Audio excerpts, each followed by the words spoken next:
আমার বাজারের ব্লগে শেয়ার করেছিলাম আমি চিংড়ি মাছ কিনেছি, তার মধ্যে থেকে একটা প্যাকেট আজকে ওপেন করলাম। আর চিংড়ি মাছগুলোর মাথায় অনেক ঘিলু ছিল, কিন্তু যেহেতু ফ্রিজের মাছ, মাথাগুলা কাটার সময় আমার ফেলেই দিতে হয়েছে। আর এই যে দেখেন, মাছের যে মাঝখানে যে কালো শিরাটা থাকে ওটা তো ফেলে দিতেই হবে।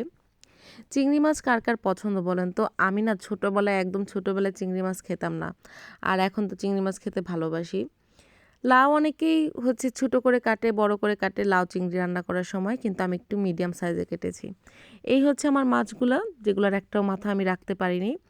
আর তেলের উপর দিয়ে দিলাম জিরা আর কাঁচামরিচ ফোড়ন। আমার কাঁচামরিচ তেলের উপর দিলে যে স্মেলটা আসে খুব ভালো লাগে।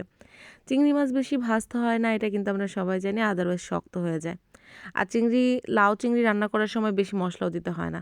আমি বেশি মশলা ইউজ করিনি, অল্প হলুদের গুঁড়া, মরিচের গুঁড়া, ধনের গুঁড়া দিয়ে একটু নাড়াচাড়া করে তারপরে দিয়ে দিলাম লাউগুলা। এবার লাউটা ঢেকে দিব, ঢেকে দিলে লাউ থেকে অনেক পানি চলে আসবে। এবার দিয়ে দিলাম শেষের দিকে একটু জিরা গুঁড়া আর ময়দা গুলি দিলাম, এতে করে একটু তরকারিটা আঠা আঠা হবে। এই তো আমার রান্না তৈরি। আর লাস্টে একটু ধনেপাতা দিয়ে দিবেন।